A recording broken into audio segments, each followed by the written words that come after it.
Hello, everyone. Thank you very much for joining us today for this special online event from the Oxford Guild with our Collegium Global Network and our partner societies from leading universities. We're truly delighted to be hosting Lynn Taliento, Senior Advisor and Partner at McKinsey, for what is set to be a very exciting and topical talk around the future of philanthropy. Lynn has an enormous wealth of experience working with leading philanthropists, foundations, nonprofits, and corporations around the world for over 20 years. Widely sought after for her insights and thought leadership, Lynn is a board member at both the Malala Fund and Water.org. She also previously worked with former US President Barack Obama at the Obama Foundation as a senior advisor and chief program officer. Her contributions to philanthropy are as diverse as they are accomplished, and you're all in for a real treat in this session. Thank you very much again, Lynn, for joining us today and for sharing your time. And over to you. Wonderful, thank you. Well, first, I'm delighted that you all invited me to speak. I'll share a few thoughts about what I've spent my career focusing on, which is philanthropy, and how I would say individuals, companies, and organizations that have resources, whether it's capital or voice or influence, how they can give back most effectively. So I'm delighted to share some thoughts. Obviously, we're in extraordinary times. If I can speak personally for a moment, we're in quite horrifying times here in the United States and around the world in many ways. I think we've had a particularly tragic few days here. And I think this only makes more acute the challenge that faces all of us, frankly, in terms of what should we do with our resources. And again, I'll be speaking very specifically about philanthropy, but I think a lot of what I'm about to share applies to all of us as individuals and any organization in our society asking itself, how can I as a person or I as an organization devote my time, energy, talent, and really voice, and I'm going to talk about voice, to make a difference and to try to most effectively contribute to progress and taking our world from where it is today to where it needs to go. So again, I'll start narrowly on philanthropy. I know you'll have a lot of questions. Some of them will be more about you and what you can do, and I think those are fair game. So I want to say that, but I will be speaking for just a few minutes about institutional philanthropy, and I think that sets the tone. So what have we seen with COVID and how institutional philanthropy has responded? We've seen a bunch of very exciting movements and behaviors that I really, really hope will stay. And I'm going to talk about 5 of them. And again, I think these can apply as much in some cases to individuals as to organizations, but let me go through them. The first is around the pace and volume of giving. So we live in a world where, as we all know, income inequality is extreme. We have the top end of the income distribution accumulating wealth at a rapid pace. And I think they have, over the past few years, many of them are my clients, have said, wow, we've really got quite some resources here that we could do good with. You know, should we create a foundation? What should we do? How should we think about it? Those are all very good questions, and it's hard to do it well. So all well intended. I think with the pandemic, they're now saying, wait a minute, sitting around and thinking about a strategy and taking years to spend down my capital may not make sense. Again, some individuals and foundations will decide to continue their long-term horizon and give, let's say, according to US law, 5% away a year. But a significant number of individuals and foundations are saying, wait a minute, what am I playing at here? Why am I trying to create an organization that should live forever? You know, do we need another, I can say Taliento, a Taliento Foundation that exists 100 years from now, and why? Why would that be better than if I were to spend the vast majority, if not all, of my money, not only during my lifetime, but in the next 10 years? Look at climate change. Look at systemic racism and racial injustice that we have around the world. But in the US, again, I'm more acutely probably going to refer to that during today's call. Why not spend more now? Why is later any better? So that would be the first trend that we've seen, and that I hope it stays, which is faster spending, more spending. So no longer designed for a lifetime of sort of perpetuity for foundations. That would be the first one. The second thing has to do with partnering with grantees and respect for grantees. And I won't go into detail on this. I think most of you are aware of this. Getting a grant from a foundation can be an extremely painful process. Well, what have we seen in the pandemic? Hey, get the money out. It's an emergency. Well, guess what? Climate change is an emergency. The climate crisis, let's not call it change anymore. The crisis is an emergency. Income inequality is an emergency. The state of public education in the US is an emergency. Yet somehow it takes a heck of a long time to get that money out the door. And now with the pandemic, we have an emergency, and the money is flowing much more quickly and with much less burden on the nonprofits themselves of filling out forms, grants, et cetera. We put an idea in an article that I wrote with some of my colleagues a couple of weeks ago about the Common App, which for those of you who are not American college students may not appreciate. But when I applied to college, which was many, many, many years ago, we had to literally apply to each individual school, and it took weeks. Now there's a thing called the Common App where you can apply essentially at one time for all of the schools in the US. And yes, there's some extra questions at the end that can be tailored to the school, but essentially it's a common app. So we put forth, what about a common app for philanthropy? Why can't organizations apply once and have foundations then look at that and maybe ask for a little bit more information, but give money out that way? So this notion that money should flow faster and more efficiently to the folks who are on the front lines, I really hope stays with us. Not after the pandemic, it's not going anywhere, but that it stays with us once we get the pandemic, I guess, a little bit more under control. The third change is about partnering with others. So this fascinates me, and it's always fascinated me. If you're a billionaire, you don't necessarily construct your own investment portfolio, do you? Some of you are like, we don't know. Well, you don't. You hire professionals who manage your money for you.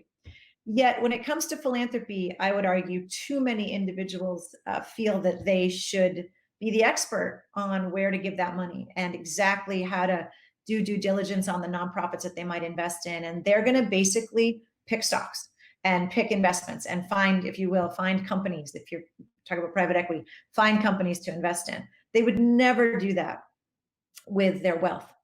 And I'm not saying nobody should. I think many should. I think I have many, many individual clients who are wildly committed to issues that they work on, and they have built teams of deep expertise. And the world would be worse without them in it. The Gates Foundation is a perfect example. I have many more, but I can mention that one just because I think it's well known to many of you. But at the same time, what you want to see and what you see during the pandemic is philanthropists saying, why would I get smart on vaccines right now? That makes no sense. Let me follow. Let me give my money to somebody who knows what they're doing. Effectively, that's what Warren Buffett did when he decided to give the bulk of his wealth to the Gates Foundation. He said, Bill's doing it better than I ever would. He's the best investor out there that I know. Let me give him my resources. We want to see more philanthropists doing that.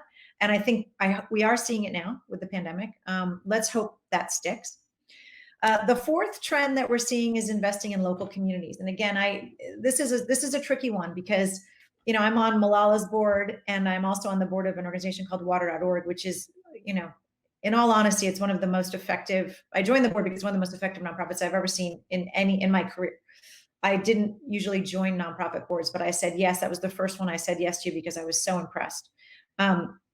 Water.org works in developing countries to get water and sanitation access to low-income individuals. And here I am about to say, hey, give locally. So let me explain this and talk a little bit about how I think this should play out.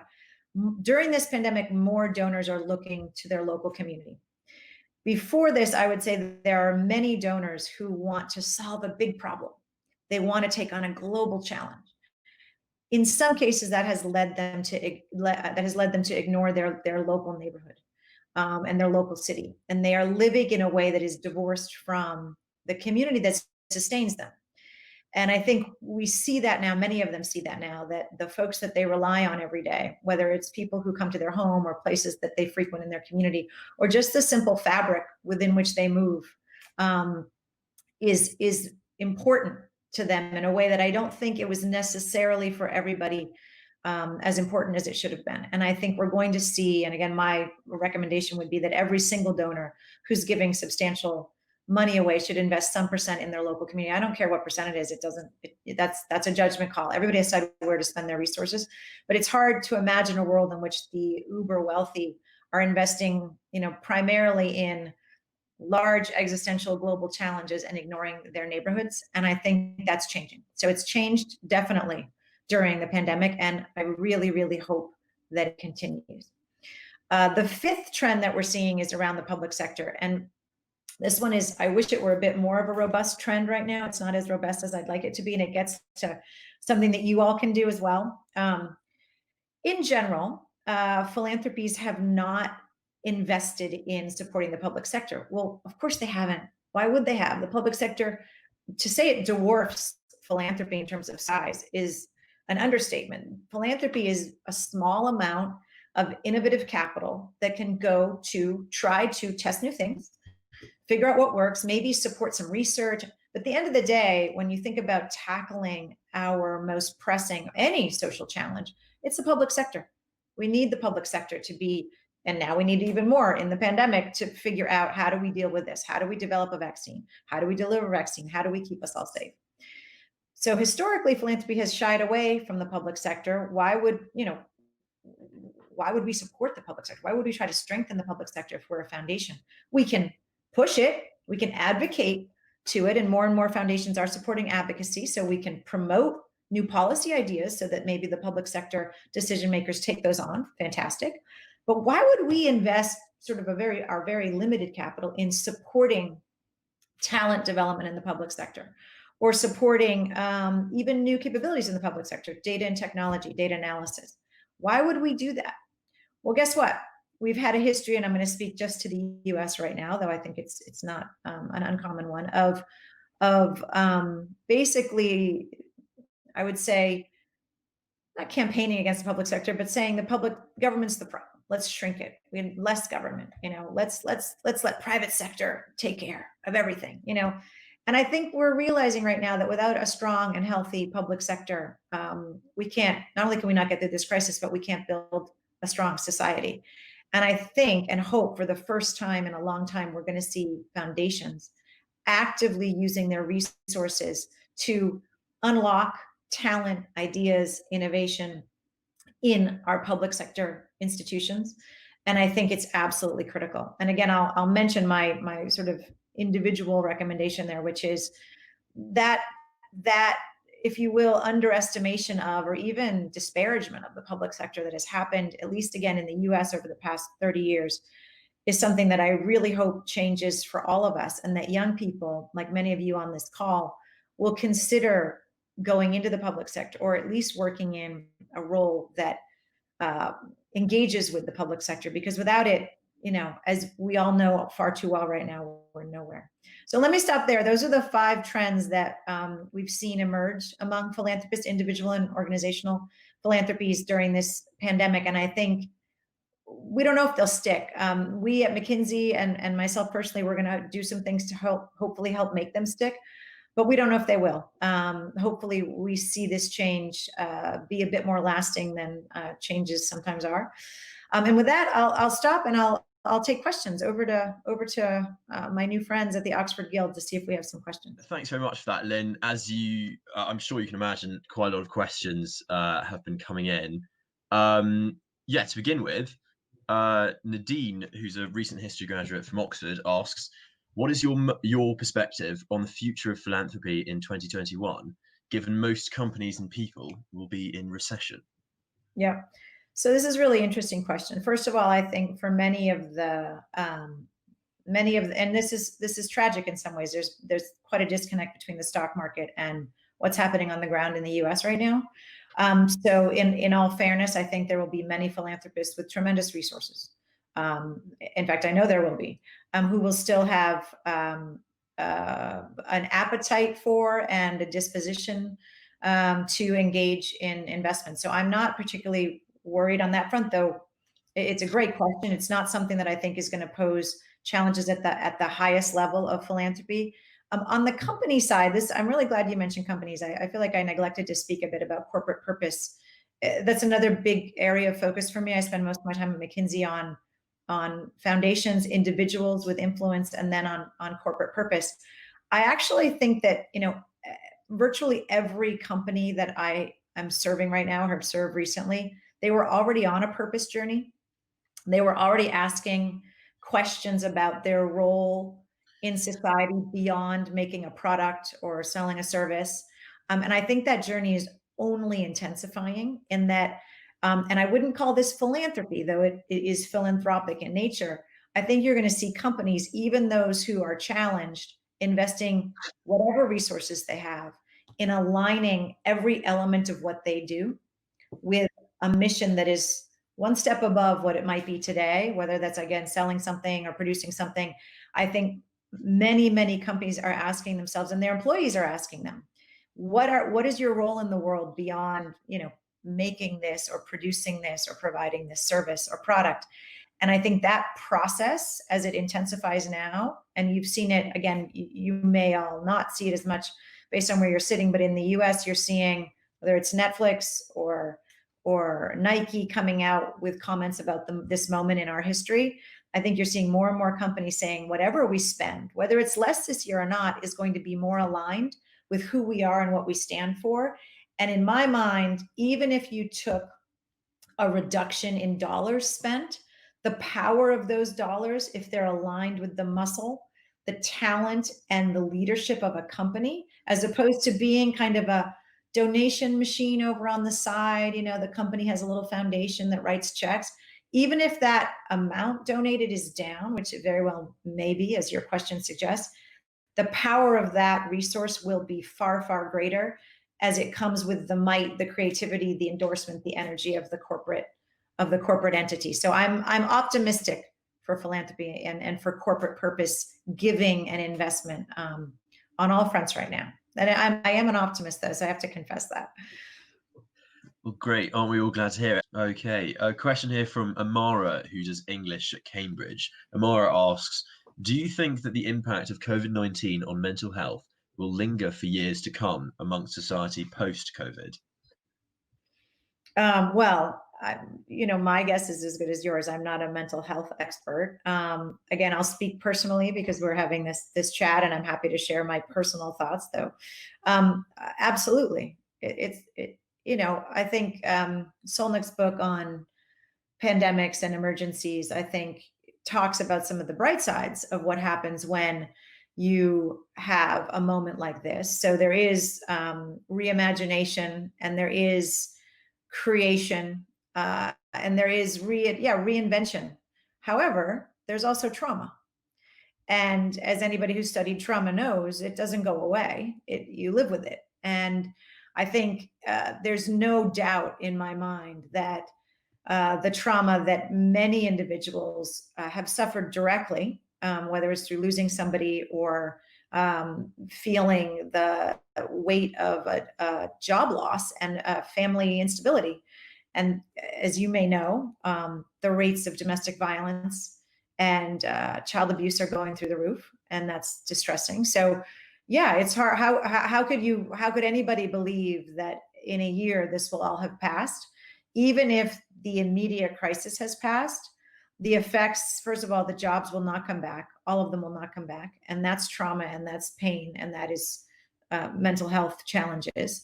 And then the ripple effects of everything that we've experienced, even if we've quote unquote come back, those will linger on. So I hope, I have one client who's exploring some of this. I think we're at a moment where mental well-being and mental fitness is actually, I think it was sort of having its due before the pandemic. I think there was an increasing recognition, especially as I mentioned the notion of voice, as you got individuals who have voice and influence coming out to talk about their own mental health challenges. I think it was having a moment of, hey, wait a minute, maybe not only can we talk about it and should we talk about it, but we need better access and provision of services. And I do think we were starting to see that. I hope that, first of all, the need is going through the roof right now. We do have technology benefiting us in many ways. There are so many new, again, I don't speak to the US because these are technology platforms, so they're global, but in the US in particular, there's a lot of mental health providers who are going online and brand new startups that are working on mental health. I do believe that, your question is, is it going to get worse and will it linger? Yes. But I think the response in terms of providers and stigma reduction hopefully will be commensurate with not only the increased demand, but the longevity of it. Great. A question here from Nadeem, who's doing engineering at MIT. Nadeem asks, what career path would you recommend for a university student looking to maximize the positive impact they can have on the world? Oh, Nadeem, that's a great question. Hi, Nadeem. So engineering, again, first of all, you have, and you know this, but you have to use your natural gifts and talents in a way that you feel that you can become your sort of the fullest version of yourself. And that may take you down a sort of a strange or non-economic path, or a path that your parents kind of look at you, quizzically when you tell them what you're going to do. So first and foremost, I hope that goes without saying, that finding your voice and finding your innate interests and passions is job number one. Once you've done that, once you have a sense of the kind of space or the kind of skills you want to build, and I guess what I would say is, I'm not going to sit here and tell you you should be part of a company or a nonprofit or the public sector.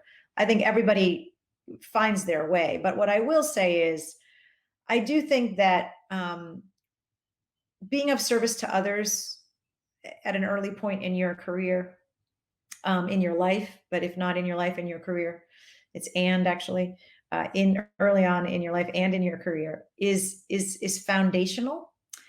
And so I guess what I would say, and this is more advice than I normally give, as my McKinsey junior colleagues know, I always say, oh, I can't tell you what to do. I can only tell you what I did. But being of service to others is the fastest way to understand your gifts. It's also the fastest way to find fulfillment and happiness. And I think that when you tap into that energy, you generally never go back. And I work in a large consulting firm. One of my very first jobs was canvassing, knocking on doors on behalf of an environmental organization. I had to go 6-7 hours a day, knocking on doors to get people to sign and donate to this nonprofit. Those things are not inconsistent. What I learned from that experience was that I really like talking to people, and I really like connecting, and I really like understanding why somebody doesn't believe something and why they don't care about something, and if I can maybe make them care about it or talk to them about it. And funny thing is, consulting is kind of like that in some ways, that you do some analysis, and the analysis isn't going to get you there. You kind of got to talk about it and figure it out and understand why they don't think they should do that, and should they do that. So for me, that was elemental, but it was motivated by me wanting to do something good in the world. And then when I came to McKinsey, and I had the opportunity I started the nonprofit practice because we didn't have one, but I had spent a significant amount of time like convincing people to do things that they didn't want to do by knocking on their door when they were having dinner. And I knew I could do that. And I kind of knocked on McKinsey's door when they were having dinner and said, we should start this practice. And so, long way of saying, you have a lot of energy and a lot less fear when you're doing something in service of others or of a public good. You just do it because you know it's right. And you draw on your natural strengths. You're not afraid because you're trying to do the right thing. You're trying to serve that good. You're trying to make that thing happen. And that taps into something that you can then understand. Wow, I kind of like doing that. I get excited by that. I'm really good at that. And then you can translate that into an environment that may look a little different, but ultimately I think will always have some noble purpose, probably, if you're asking the question. But I wouldn't point you necessarily to a specific sector, but I would say try to be of service to others early on in your career. And then I guess I will make my public sector nonprofit plug just for a moment. We glorify startups and tech and companies, and less so now. So I probably have less fire in my belly about this one than I did 3 years ago. But consider working in a community. It doesn't have to be a global game-changing organization. It can be a local organization. Look at the public sector. Why not consider a role in government? It's not something that, a lot of people here would say doesn't seem sexy. You know what? That's where a lot of change happens. It's hard, it's slow. But I would say, I guess if I had to round out, as a McKinsey person, don't ignore the public sector, and don't ignore small. Don't ignore community and small. People want a big job and a big organization. And I'll tell you what you learn, not only from being of service to others, but doing something in an environment that you can actually get your hands around and understand and see your impact, invaluable early opportunities. Another nice question here from Janet. Janet's doing medicine at UCL. Janet asks, what are you most proud of in your career? Oh my, that's a really good question, Janet. What am I most proud of? I guess I don't feel proud as a rule. This is an interesting question because a lot of my friends will tease me. I don't talk about my work, which will surprise you because I'm on a web call talking about my work, somewhat reluctantly. But at dinner parties, people always want to hear about what I'm doing, and I don't want to talk about it. I don't. My identity is frankly much more as a mom and as a friend, and yes, I love my work. But if you push me, I'm probably most proud of starting McKinsey's commitment to the social sector, because it might have happened without me, and it probably would have happened a few years later, right? But I think I played a role at that time that I was uniquely positioned to play. I think being in the right place at the right time is 99% of it, but I was the right person at the right time. It's sort of like, so that's why pride, it's almost like what am I most happy, about having happened, or what am I most excited that I had the opportunity to do, is a little bit how I would rephrase it. And for me, being someone who was relatively fearless at that time, I was too young to know what a big deal it was to propose the creation of a new practice area at McKinsey. I had spent my first 4 years in Mexico City with McKinsey and just didn't understand how the place really worked. And I had just moved to Washington, D.C. And I was like, we should be doing more of this nonprofit work. And I was working, actually, true story, I was working for Hillary Clinton when she was first lady on a pro bono project to set up an organization called Vital Voices, which was then a program in the State Department. And she had the foresight to know that she would want that organization to live beyond the Clinton administration. And she asked McKinsey to help set it up as an independent nonprofit. That was my very first nonprofit project in the US. And I remember saying, why don't we don't know, where's our expertise? Where's the people I can call to say, hey, question about, we didn't have that infrastructure at the firm. And I proposed it in part because I didn't know any better. I thought it was a great idea. I had gone to the Kennedy School, so I'd studied public policy. But I actually, at that point, it was the right time to do it. I was the right person to do it because I didn't understand all the rules of how McKinsey worked. And I had just come from Mexico City and was sort of new and energetic and was excited to be in DC. And so all those things came together. Obviously, it was a lot of work over the many, many years that followed. But I would say I feel the most fortunate that I had that opportunity and that I was able to take it on at that time. Great question from Yip, who does modern languages at Oxford. Yip asks, what is the most optimized way of achieving impact today? Is social entrepreneurship, including impact investment, the way to go? Oh, that's a great question too, Yip. Thank you. I don't think so. And because I don't think there is an optimized way. And let me touch on your social entrepreneurship point. So this is another one of my sort of beefs with the philanthropic sector. So I might as well share it now because I mentioned them before, but it's related to my point about the pace and the size of giving. So there are amazing social entrepreneurs out there who have spent, if I think about Water.org as an example, but there are many more. Look at the Skoll Foundation award winners, just simply that group. That's all you really need to look at, just as a small subset, or Echoing Green, or any number of social impact or social entrepreneurship organizations that give awards or recognize or choose, however you want to put it. Those organizations are starved for funding. And these are the best of the best. There are millions of nonprofits around the world, and you've got the best of the best that have been vetted and studied and awarded, and they are the best, and they can't get enough money to scale. And so, should you become a social entrepreneur? Sure, if that's what you want to do, if your journey to what you feel and what you want to do, and you have an idea, and absolutely. Is it the most optimized way? Definitely not. Is any way the most optimized way? Probably. I probably couldn't defend any way, but it's certainly not. That's certainly not the leading candidate. If I think about how I would answer that, I would say, think about it. Think about a major company like an Apple or a Netflix. Think about what would have happened if someone at Facebook had actually fought harder. And how hard can you fight? But had succeeded somehow in getting Facebook to take seriously what we read in the Wall Street Journal last week about the evidence that it was the way it operated its platform was leading to increasing polarization and outrage. What if someone in that company had taken that, many did take it seriously, but had prevailed? Well, that's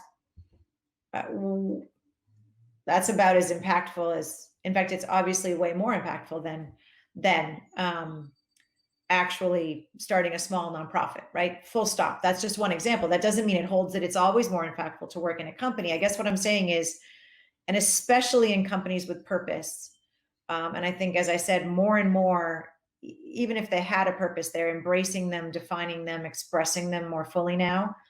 I don't see any reason why you couldn't work in a corporate environment and actually make tremendous change. Look at what Netflix is doing in terms of diversity. And again, on the philanthropic side, they wrote a very big check to support their creators. But think about the decisions that are made every day about which creators to fund and what stories to tell. It's a huge impact. So I guess it comes back to what I said earlier, which is what's your talent? What's your special talent that you would do if no one paid you? Almost, maybe not, because that's also a very privileged thing to say, but that you wish you could do and not get paid. You wish you had enough money to do it and not get paid, right? That's what I would want people to do. And then make sure that wherever you do it, it's a high integrity, purposeful enterprise. I don't care if it's a nonprofit, a for-profit, or the government. It's the people you're working with and the purpose and the commitment to live that purpose that is the most important. Great question here from Nathan, doing physics at Imperial. Nathan asks, in light of the recent unrest in America and the current protests, how can we, as students all over the globe, help support the call for justice? Protest and vote, baby. I mean, it's two things. And I think I'd encourage you all to read President Obama's Medium post from I think it was yesterday, I don't know, but I think it's both and. I think we have to continue with peaceful protests. And, I'm explaining to my kids, my husband's African American, and our kids, we're eager to get out there and protest. And we obviously have safety concerns and issues and have these conversations, but, we have to, and you have to speak up and use your voice and demonstrate peacefully. At the same time, political power is everything. And I think organizing, getting out the vote and voting, and not just for president, but down the ballot locally, right? Making sure that we're holding our local representatives accountable it's the only way to make change happen. And right now, I'll be honest with you, I'm, one gets fatigued when one observes voting irregularities and concerted efforts to strip populations of their right to vote. Never mind the horror and the violence and the police perpetrated violence I'm speaking of. But I do think that that's what you can do. In addition to any formal role you might take. I mean, I'm saying all of us should be both speaking out, protesting, funding if you can. I'm writing checks to bailout funds in the US. That might be a foreign concept to some of you, but people get arrested and can't get out because they can't post bail. So support with money, effort, time, volunteer, protest, but man, please organize to get out the vote and vote. Question from Samantha, doing philosophy at Yale. Samantha asks, should all upper income bracket people be expected to dedicate a large portion of their wealth to charitable efforts? Sure. Hi, Samantha. I went to Yale too, so I'm biased toward your question. Expected. What does that mean? Of course, I would say yes, and I think you're seeing that. I think you're seeing at the upper levels. I'm sure you're familiar with Bill Gates's Giving Pledge, where the notion is that you commit to giving away 50% or more of your wealth. So large portion, yeah, half.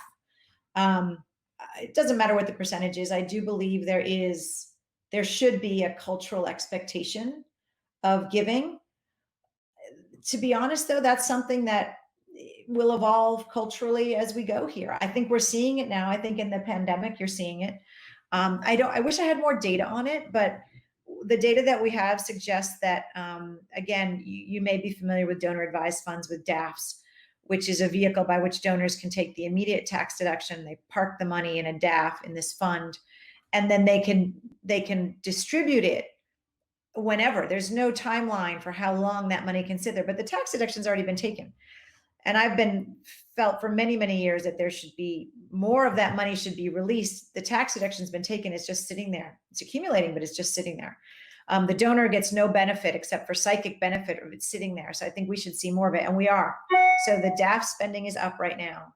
And I do think that, I hope that the current, I would say, expectation and pressure on upper income individuals to give will continue. But in all honesty, again, I'll go back to what I said before. I'd rather have us vote in and support a strong public sector with healthy policies that lead to an equitable society. I'd much rather have that than upper income individuals writing checks to barely even sort of remotely address the massive ills that an underfunded public sector with regressive policies, it doesn't make sense. Philanthropy is never going to compensate for the policy failures that we're seeing today and for the weakened public sector that we're living with today. So I'd much rather have people pay their taxes and support higher tax rates or appropriately high tax rates than whatever they're doing now. And again, I'm not trying to pass judgment because everybody's different, but then say, oh, I'm going to give it away philanthropically. I think philanthropy is here to stay because the wealth is accumulating at levels. First of all, it's a human impulse to give, but also the level of wealth that has been accumulated will hopefully continue to get given away philanthropically. I would much rather see, though, massive shifts in our policies that would make philanthropy, additive and not feeling so necessary. Question here from Dawn, doing law at Oxford. Dawn asks, what was your approach to taking risks to pursue what you wanted in your career? How did you deal with professional and personal setbacks and failures? That's a great question. So, one always wishes that this was really conscious and like that's what I was doing, and it honestly wasn't. It was much more just, this is just how I operate. But let me tell you how I think about it. So McKinsey was my first professional sort of challenge. McKinsey's hard. Let's just be clear, right? It was hard. Like I got there and I was in Mexico. I didn't speak Spanish and I was trying to prove myself, and oh my God. And then when I transitioned to DC, it was even more hard because it was like the American version of McKinsey back in the day, probably still today, is very different than the Mexican version of McKinsey, I can say. And I was like, what is this? And it was hard. And then when I had to propose the practice, was that risky? I guess it was, but let me tell you why none of that felt risky. It wasn't that I wasn't anxious. So I want to differentiate between anxiety and like nervousness and risk taking. Anxious all the time. Am I going to do well? Am I going to succeed? Because you want it. You want to win the race. You want to keep the job. That anxiety is part of performing. That's healthy anxiety. But the kind that would make you not take the risk, I don't suffer from. And the reason I don't suffer from it is because in my mind, if I was meant to be there, then it would work. And so if McKinsey were miserable for me and I couldn't succeed, I shouldn't be there because I would be miserable too. Like right? It's just, and it gets back to something I said earlier in the call too, which is you got to figure out your jam and where do you just feel that energy and that passion and that you can do it and you want to do it. And I found that at McKinsey, luckily. And sure, I was anxious. Oh my gosh, before client meetings, before writing a document. Oh my gosh, come on, that's professional. You're nervous. But I never did it lead me to not take an opportunity or not propose the practice. Or I was never afraid that they would fire me. And if they did, then I imagined that I should be fired because then I would be miserable. If they didn't fire, you know what I mean? It was like, I wouldn't have liked it. And so I guess that's a little bit how I felt. In terms of your other question about setbacks, so I really believe that you learn more from setbacks than you learn from success. And in fact, if you haven't had some meaningful ones, you're under equipped for the world. And I also I probably should have majored in psychology. I love understanding how the brain works and how we all are wired. And for me, every opportunity to, like, I have had some setbacks that I will say in, conversation with young people, have, like, I feel like they make me like almost like ninja capable, right? Because you've been there, you've been in that situation before, and you know what could go south, and therefore you can deal with it.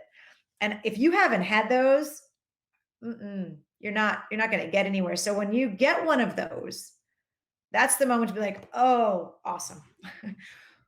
Got it. Not good. Don't feel good. Guess what? Gonna be fine. Everybody will tell you you're going to be fine. And everybody will also tell you that you're going to look back on that and be grateful. And so you got to know that. And then you have to basically say, and there I go, like building up my superpowers, because that's what you're going to need in the future. Great question from Adam, doing maths at York. Adam says, the Gates Foundation has sadly become embroiled in conspiracy theories that, while obviously far-fetched, threaten to undermine its work. How should they combat such fake news? Yeah, well, the Gates Foundation can't do anything about that, unfortunately. But yes, it's tragic. And I think, let me be clear, this is one of, in my mind, one of the most existentially threatening issues of our time, which is that not only do we have fake news and conspiracy theories, but we have, as a result, in part of that, lost our faith in our trust in institutions and experts. And when you don't know who to trust, you'll trust anybody. And then you trust your tribe. And then we're lost. And that's what, in all honesty, we're living in that moment right now. And so you're right about Gates, but it applies to everybody. And I think there was a great article yesterday, by the way, on, I thought we might have had an AI person ask a question earlier. I might have misremembered, but on, there's a very good new example of a technology that can detect fake news based on how it's picked up, shared, et cetera. And so I guess my only point here is, I don't think anybody can combat it necessarily. I think we are going to need some technological help to combat it. I do think, again, back to my point about the opportunity that is present in a crisis or a pandemic, that research has shown that it can go either way, but we are starting to trust experts more right now. Again, in the US, you're seeing a retreat to trusted voices, whether that's media organizations or, in our case, the heroic Dr. Fauci, who's a veritable celebrity right now. I do think that hopefully we will see a bit more, not only appreciation for the truth and for experts, but also I think the platforms are taking more action. I think you've all seen what Jack did at Twitter recently. You've seen what Facebook hasn't done, which I think they now have employee walkouts, which you can't really walk out on Zoom, but they're managing to walk out on Zoom. And I think you're starting to see more pressure. So I think it's a combination of, we do need some new ways to detect it. We're going to need some technological help here. We're going to need practice change on the part of the platforms and the other major sort of technologies that we use. And hopefully we are going to see, as a result, in part of this pandemic, given that lives were lost and have been lost because of misinformation, an opportunity for us to reclaim, regrasp our faith in expertise and knowledge. Let's hope. Question from Timor, doing sociology at UCL.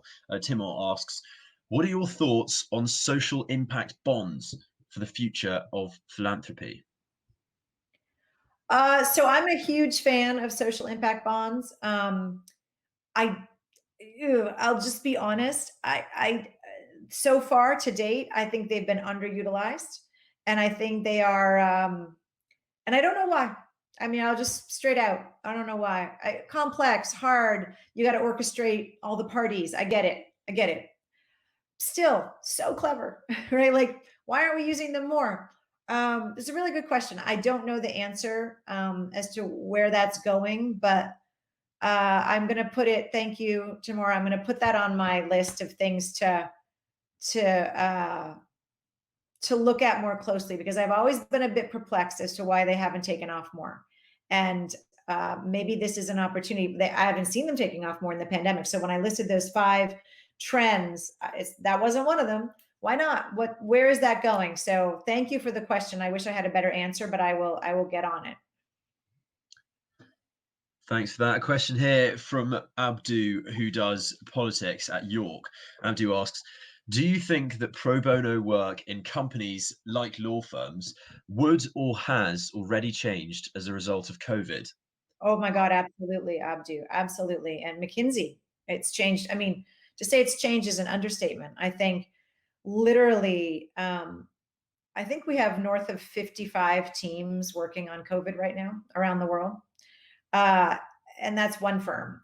I would say that I think that there will be more of a focus on, as I said before, local and meaningful. I think there will be more of a focus on the employees connecting to it, whereas before it might have lived off in sort of, maybe there's a group over there that does it. Every single community feels this and wants to be part of addressing it in any company that has multiple locations. So I think you're going to see more local, more connected, and driven by employees. I think there are many companies who've always embraced employee voice in pro bono or giving, but sometimes they did, sometimes they didn't. I think you're now going to see a much tighter link between employee interest and energy and what I can't speak to law firms particularly, but that companies that do pro bono work, I think you're going to see a much tighter link, because I think more people want to be part of it because they're feeling it in a way that before they might have been content to have that pro bono team or that unit, take care of it. I think you're going to see more connection to it. I also think the impact bar is going to go up, and that we're not going to be willing to do that favor, that pro bono that was kind of like, oh, nice to do. But I think because there's so much urgent need for help, I think that the bar on doing something is going to be how important is that? How much impact will that have? As opposed to, sure, we'll help. I don't want to disparage any area. We'll help out the local, whatever organization that might not be as acutely needed right now as something else. I think those conversations are happening, and we'll be spending more time collectively on I would say more pressing, more urgent. So they're not always more important. So more urgent needs. The one thing I'm not sure about is whether we'll get the kind of long-term visioning and creative problem solving that we need in this moment. I know we're going to get more emergency, immediate fix. I don't know, to your question, whether we're going to get more reimagination type efforts. I hope so. Question here from Sanjana doing statistics at Warwick. Sanjana asks, how well intersected do you think technology startups and public service oriented nonprofits will be in the future? Okay, hold on just a second. My computer's about to die. This is really fun. Let me just do one thing. So let me look. How well intersected do you think technology? I think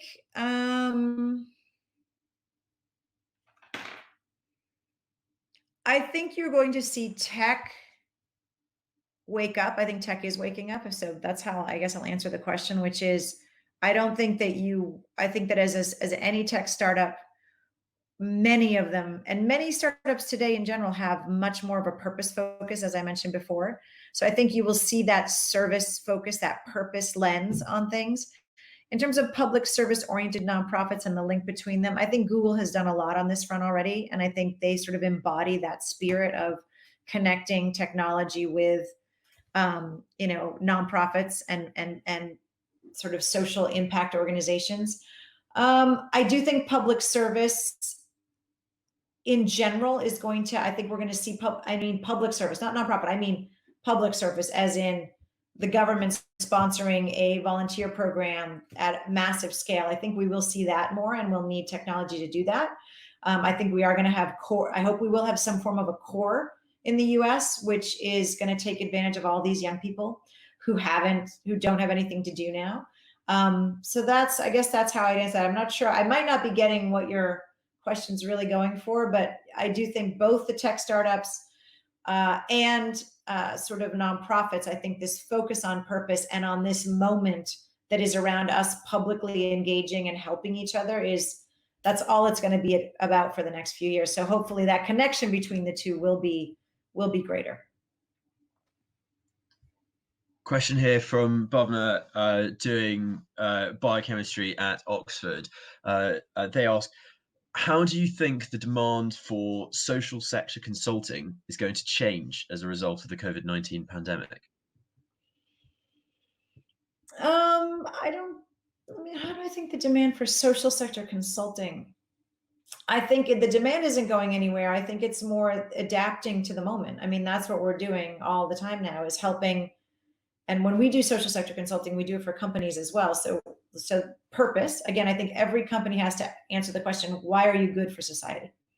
Great product, great, it's cool. Why are you good for society? And helping them answer that is what consultants do, in part, in addition to their teams. And I think on the part of organizations, like I take Malala and some of the other organizations I spend a lot of time with, it's how is this moment changing everything we do and how we do it? And technology. I mean, I think there's a number of organizations that need to get way better and more thoughtful about how technology can transform the way they operate. And now is the time. So I think that dimension of consulting, of the work, will grow. But in general, I think it's adapt to the moment, technology and its role. And I think leadership, that might be the one other thing I'd add, which is I think a lot of organizations are seeing that they don't have either the right leadership and or the right bench, or a bench. Forget the right bench. They don't have a bench. They don't even have a succession plan for the CEO. So I think that is becoming very real for people, that when you have this kind of situation, you need an amazing team, a nimble, talented team. You also need a great board. So I do think we're going to see a lot more leadership efforts, understanding bench strength, succession planning, board in a time of crisis. How do boards function? How should they potentially be reconstituted or improved? In addition to all the things I mentioned about changing how we operate, where we operate, because the pandemic, even when we get over the sort of the initial crisis, isn't going anywhere, and it's going to change how everybody operates, especially social sector organizations that are outside of that are in developing countries, where we don't yet know how this is going to unfold, but it's surely going to be even more disruptive than it is in developed countries. Question here from Michelle, doing modern languages at Oxford. Michelle asks, what reading recommendations do you have for us in these tough times?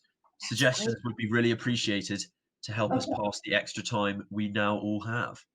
Okay, so I just turned around. So, okay, I'm going to give if anybody hasn't read Surveillance Capitalism, please do.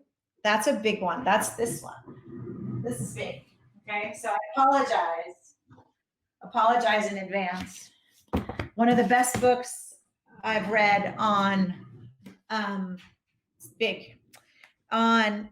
basically how the platforms and many of those sort of tech companies, how our data and our attention is being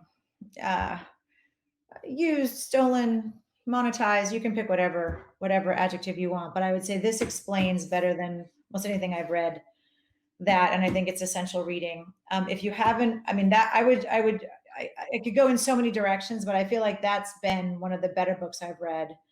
I'm sorry, I grabbed my bookshelf, so I might as well. If you haven't read The Righteous Mind by Jonathan Haidt, it's probably, again, the single best book I've ever read on how the differences, how different ways of thinking and seeing the world actually contributes to political difference and divide. And I think it's absolutely brilliant. I won't go through the rest of my bookshelf because that's just going to be a long conversation, but trying to think if I have a lighter book for you that I would recommend. Well, I'll stop there. Those two would be, if you can read Surveillance Capitalism, more power to you. It's amazing. Stick with it. It's great. And I would leave that as my top recommendation. Great. Just two more questions now. Second last one from Henri, who does history at Warwick, who asks, if P equals R minus C is the core equation of for-profit consulting, what is the equivalent for philanthropic consulting?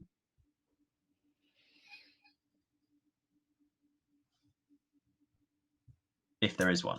Yeah, I'm honoring the question. My initial response is there isn't one, but I'm thinking, well, what could it be? Well, it's obviously impact. So what is impact equal? Again, I'll speak for a minute about it. I think impact, it's not going to be an equation, but I would say impact is the result of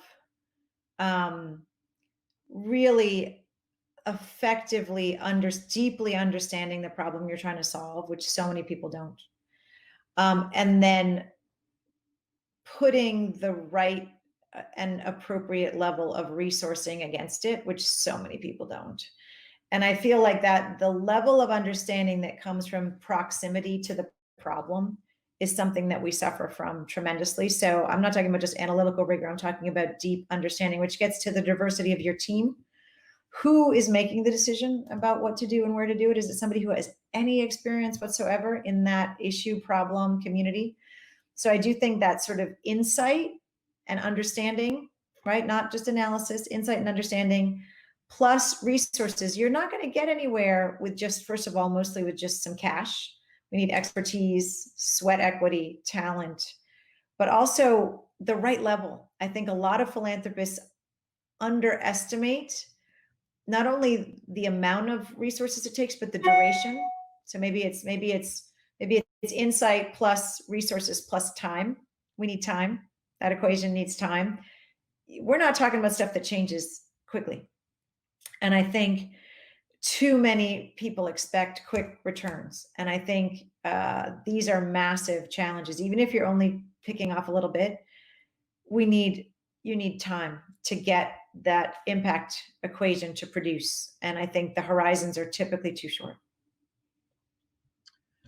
Well handled. Last question here from Namir, who is a climate risk analyst and a PPE graduate from Warwick.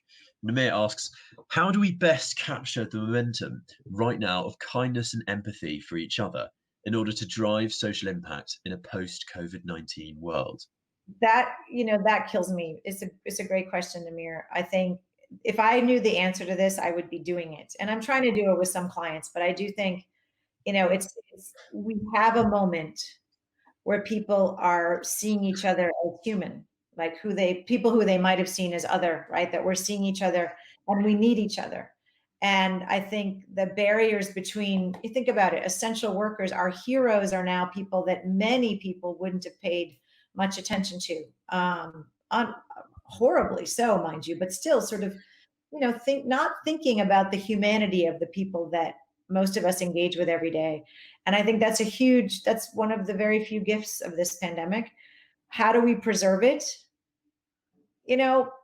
Hopefully, all of us, and again, I've said it on this call a couple of times, like being of service to others, you feel the power of it now, if you're doing it, and probably many of you are in some way. That doesn't go away. And hopefully we will need to create massive at-scale opportunities for people to serve, because we have young people who don't have anything else to do, and we need people to do things like contact trace, et cetera. So that's number one. Number two is, I think we all will feel, unfortunately, for many years, more vulnerable and more connected to each other's vulnerability. And if we can find a way to preserve that, I don't know how, so that we don't turn against and turn inward again, but that we stay connected. That would be the greatest gift that this could have given us. I wish I had an answer to your question. Why don't you think about it and let me know what you think? Because we at McKinsey and my colleagues and my clients are asking versions of this question.